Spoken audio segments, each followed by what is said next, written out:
Saraswat sir हमारे मोहन कृति के 19वें कार्यक्रम में आज पहुंचे हैं। कार्यक्रम को आगे बढ़ाने से पहले मैं उनसे निवेदन करना चाहता हूं कि वो अपने आशीर्वचनों से कृतार्थ करने की कृपा करेंगे। श्रीमान आकाश सारस्वत जी, आपका अभिनंदन, स्वागत। जन्माष्टमी की बहुत बहुत बधाई, शुभकामनाएं सर। नमस्कार जी, स्वागत नमस्कार, धन्यवाद जोशी जी। नमस्कार सर, जन्माष्टमी की हार्दिक बधाई।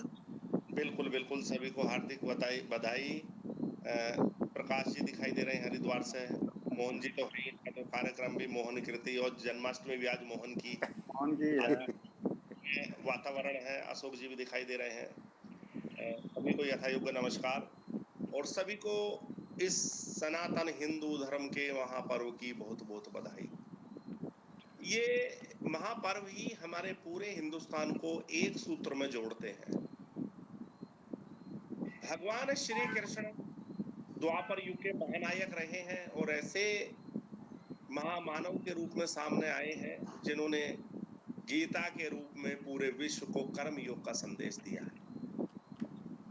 आज बहुत जरूरी है इनके आदर्शों को अपनाने की और उन पर आचरण करने की। ये ऐसे अनासक्त कर्मयोगी रहे हैं कि जिनकी लीला को कोई जान ही नहीं पाया। आज मैं दो बातें इनके बारे में करना चाहूंगा कार्यक्रम के शुभारंभ में। श्री कृष्ण जी, बलराम जी और सात्यकी तीनों कहीं जा रहे थे। रास्ते में एक बहुत बड़े जंगल में रात हो गई। रात वहीं बिताने का निश्चय किया, चूंकि घनघोर जंगल था, जंगली पशुओं का खतरा था। एक एक पहर एक व्यक्ति चौकीदारी करेगा, रक्षा करेगा, बाकी तो निर्दोष हो जाएगी। सबसे पहले सात्विकी का नंबर आया। सात्विकी ने चौकीदारी करनी शुरू की। कुछ देर बाद ही उसने देखा एक राक्षस आया। बोला, क्यों बे चौकीदार, क्या चौकीदारी कर रहा है, इधर आ। सात्विकी को बड़ा गुस्सा आया, वो महाबली थे। उसने कहा, तेरी ऐसी हिम्मत, मैं तुझे मजा चखाता हूँ। चखाएगा मजा, तब पहले इधर आ डरपोक। सात्विकी को और गुस्सा आया। जैसे जैसे उसको गुस्सा आता रहा, वो राक्षस आकार भी बढ़ता रहा, बलशाली होता रहा। दोनों में मल्ल युद्ध हुआ। बहुत देर तक मल्ल युद्ध होता रहा। सात्विकी की हड्डी हड्डी दुखने लगी, लेकिन तभी देखा वो राक्षस गायब हो गया और देखा तो वो पहर भी पूरा हो गया। सात्विकी शर्म के मारे कुछ नहीं बताया, बलराम जी से सो गया और बलराम जी ने ड्यूटी करनी शुरू कर दी। फिर बलराम जी के साथ वही घटना घटी। उसने की, क्यों बे हलधर हलवाए चौकीदारी करता है। बलराम जी बड़े बलवान थे, उन्हें बड़ा गुस्सा आया, ये कौन दुष्ट है। उसने कहा, मैं तेरी दुष्टता का मजा चखाता हूँ। उसने कि मेरे पास तो आ, तुझे मसल कर चूर चूर कर दूंगा। उन्हें और गुस्सा आया। जैसे जैसे गुस्सा आता वैसी वैसी राक्षस का आकार भी बढ़ जाता और ताकत भी बढ़ जाती। जबरदस्त युद्ध हुआ, पूरे पहर मल्ल होता रहा। उनकी भी हड्डी पिछली सब दुखने लगी, लेकिन वो राक्षस फिर वो अदृश्य हो गया। उन्होंने देखा तो पहर पूरा बीत गया। उन्होंने कृष्ण जी को जगा दिया और शर्म के मारे कुछ बताया भी नहीं, वो भी सो गए। अब कृष्ण जी ने जब चौकीदारी शुरू की, फिर वही घटना घटी। वो राक्षस आया, क्यों बे ग्वाले, अब तू चौकीदारी करता है। कृष्ण जी ने कहा, हाँ भाई, क्या दिक्कत है चौकीदारी करने में, चौकीदारी तो अच्छा काम है। श्री कृष्ण मुस्कुराए। जैसे वो प्रेम से मुस्कुराए, उसका आकार थोड़ा छोटा हो गया। उसने कहा, तू इधर आ, मैं तुझे मजा चाहूंगा। उसने की, मुझे मजे की जरूरत ही नहीं है, मुझे खड़े खड़े बहुत मजा आ रहा है, तू मुझे चखाएगा भाई। फिर हंसने लगे। वो कुछ कहता, वो हंसते और उसका आकार बहुत छोटा हो गया। उन्होंने उसके अपने हाथ से पकड़ा और अपने पीतांबर में उसको बांध लिया। सुबह वो दोनों भी उठे, आगे के लिए बढ़ चले। बलराम जी ने देखा, छोटा सा पता नहीं क्या बंधा हुआ है। श्री कृष्ण जी के पीताम्बर में। उसने कहा कन्हैया ये क्या बांध दिया तूने पत्थर सा, क्या है ये? उसने कि भैया ये पत्थर नहीं है, ये वो राक्षस ने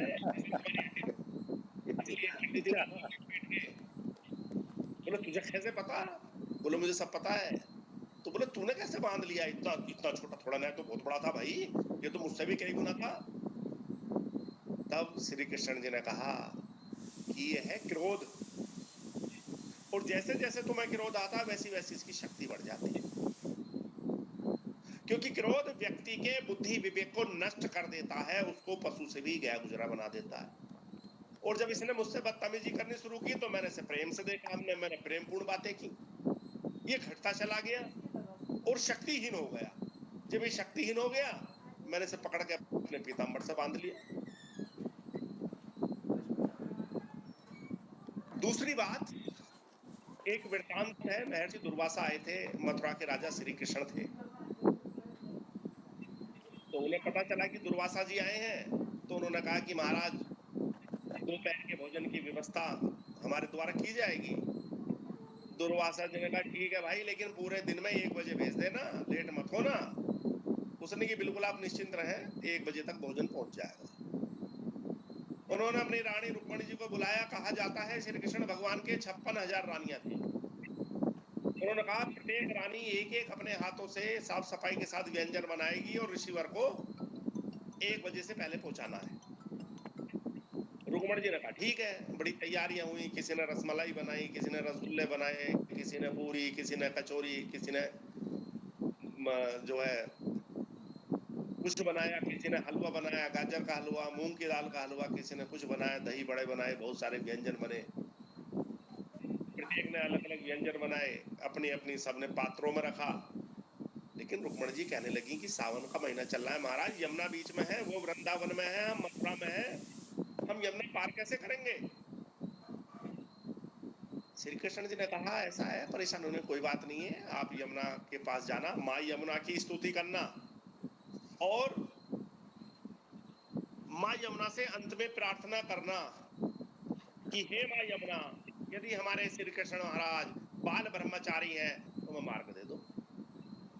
रुक्मणी जी को बड़ा आश्चर्य हुआ, 56,000 रानियों के राजा हैं, 56,000 इनकी पत्नियां हैं और ये हो गए बाल ब्रह्मचारी। लेकिन वो चली और माँ यमुना की स्तुति की और बाद में प्रार्थना की और बड़ा आश्चर्य, यमुना का पानी 2 हिस्सों में फट गया, वो बीच में एक छोटा सा मार्ग बन गया जिसमें 2-3 फीट पानी मुश्किल से था। उन रानियों ने उसको पार किया, ऋषि दुर्वासा के पास पहुंची। ऋषि दुर्वासा ने प्रत्येक पात्र का भोजन ग्रहण करना शुरू किया और भोजन ग्रहण करने के बाद में खाली पात्र उनको लौटा दिए।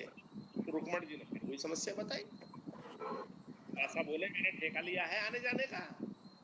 अरे तुम मुझे भोजन कराने आए हो, मुझसे अपने आने जाने की व्यवस्था कराने आए हो? अरे जैसा आए हो वैसे चले जाओ। बड़े क्रोधी थे दुर्वासा ऋषि। रुक्मणी जी ने कहा कि हम आए तो ऐसे हैं, तो बोले चले भी ऐसे जाओ, फिर माँ यमुना की स्तुति करो और उनसे बाद में प्रार्थना करो कि हे माँ यमुना, यदि ऋषि दुर्वासा मित भोजी हैं अर्थात कम खाने वाले हैं तो मैं रास्ता दे दो। रानी को बड़ी हैरानी हुई रुक्मणी जी को, ये तो बड़ा अच्छा मजाक है, 56,000 रानियों के पति तो हो गए बाल ब्रह्मचारी और 56,000 हमारे पात्रों का भोजन करने वाले, घड़ों का भोजन करने वाले ये हो गए मित भोजी। बड़ा अद्भुत बात। तो यमुना पे आई, फिर प्रार्थना की, बाद में निवेदन किया, फिर पानी कट गया बीच में से, रास्ता मिल गया। मन में भारी शंका, उठने पर कहने लगी श्री कृष्ण महाराज जी आप हमें ये तो बताओ, ये चाल चक्कर क्या है, मुझे समझ नहीं पाए भाई जी। 56,000 रानियां आपके घर में, पत्नियां आपकी, और आप हो गए बाल ब्रह्मचारी। 56,000 व्यंजनों का आनंद लेने वाले, कुंटलों की मात्रा में भोजन ग्रहण करने वाले हो गए मित भोजी। ऐसा कैसे संभव है? तब श्री कृष्ण जी ने कहा रुक्मणी, मैं जो कार्य करता हूं वो रस विहीन करता हूं, उसमें मैं रस या भोग में लिप्त नहीं होता हूं, अनासक्त भाव से करता हूं। रानी जरूर है, मेरी आसक्ति किसी के प्रति नहीं है, दायित्व बोध है, जिम्मेदारी के पूर्ति करता हूँ। इसी प्रकार ने जब भोजन किया कि एक बार भी आपने उनके मुंह से सुना कि मिर्च कम है, नमक ज्यादा है, नमक कम है, मिर्च ज्यादा है, मीठा ज्यादा है? बोले नहीं तो, वो तो पात्रों को खाते रहे, पात्रों को लिया और खाना शुरू कर दिया। तो वो भी अनासक्त भाव से भोजन ग्रहण कर रहे थे, और अनासक्त भाव से जो हम कर्म करते हैं उसके भोगी हम कभी नहीं होते। वो हम कर्म बंधन में नहीं बनते हैं। अनासक्त भाव से जो हम कर्म करेंगे उससे हमारे कर्म बंधन अपितु ढीले होते हैं। वो हमारे कोटे में नहीं आता, हमारे हिस्से में नहीं आता है। अतः 56,000 रानियों में रहते हुए मैं बाल ब्रह्मचारी हूँ, और 56,000 छात्रों का भोजन करने के बाद वो मुझी हो गए। और इसका अपने प्रमाण या मां यमुना में देख लिया। निश्चित रूप से आज अनासक्त कर्म योग की आवश्यकता है, और क्रोध रूपी राक्षस से दूर भी रहने की जरूरत है।